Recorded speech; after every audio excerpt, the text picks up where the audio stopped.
সার্বভৌমত্ব রক্ষা করবার জন্য প্রয়োজন হলে জীবন দিব, শাহাদাত বরণ করব। পশ্চিম কালেও আমরা ভারতের, হিন্দুস্তানের কোন আগ্রাসন আমাদের দেশের মধ্যে মেনে নিব না।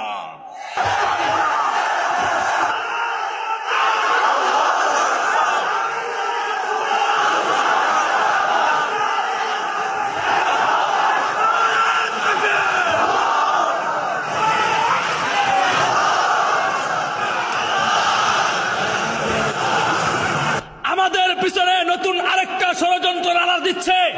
ভারত থেকে গন্ধ পাওয়া যাচ্ছে। মুসলমান আমরা দিন এবং ধর্ম নিয়ে থাকি। সব সময় একটা কথা বলবো, প্রয়োজন হলে আমার দেশ থেকে ভারতের বিরুদ্ধে আমরা লড়াই চালিয়ে যাব। প্রয়োজন হলে আরেকটা যুদ্ধ হবে ভারতের সাথে।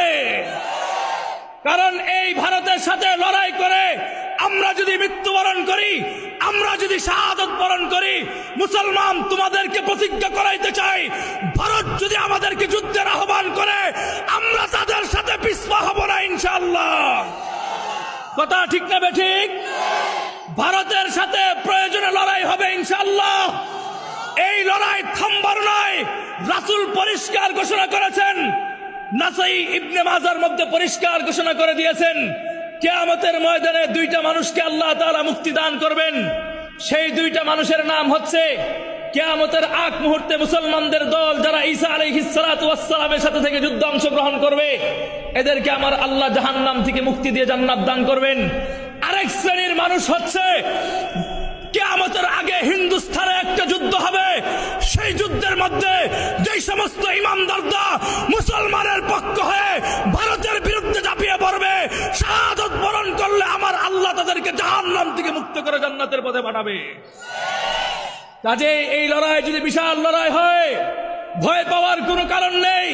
আমরা মহেশখালীর এই মঞ্চ থেকে পরিষ্কার বলতে চাই, আমাদের এই দেশের মাটি ইসলামের মাটি। আমাদের এদেশের মাটি এটা হকের মাটি। আমাদের এদেশের মাটি পীর আউলিয়াদের মাটি।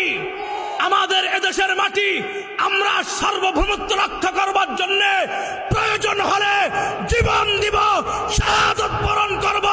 পশ্চিম কালেও আমরা ভারতের, হিন্দুস্তানের কোন আগ্রাসন আমাদের দেশের মধ্যে মেনে নিব না। কথা ঠিক না বেঠিক? আপনারা গতকালকে এবং আজকে মিডিয়ার মধ্যে দেখেছেন, সোশ্যাল মিডিয়ায় সমস্ত ধর্মগুরু যারা আছে, আমাদের দেশের সমস্ত ধর্মগুরুরাই আমাদের প্রধান উপদেষ্টার কাছে, ডক্টর ইউনূসের কাছে হাজিরা দিয়েছে। এই দৃশ্য দেওয়ার পর এখন বাম সাইডে যারা আছে ওদের মাথা গরম হয়ে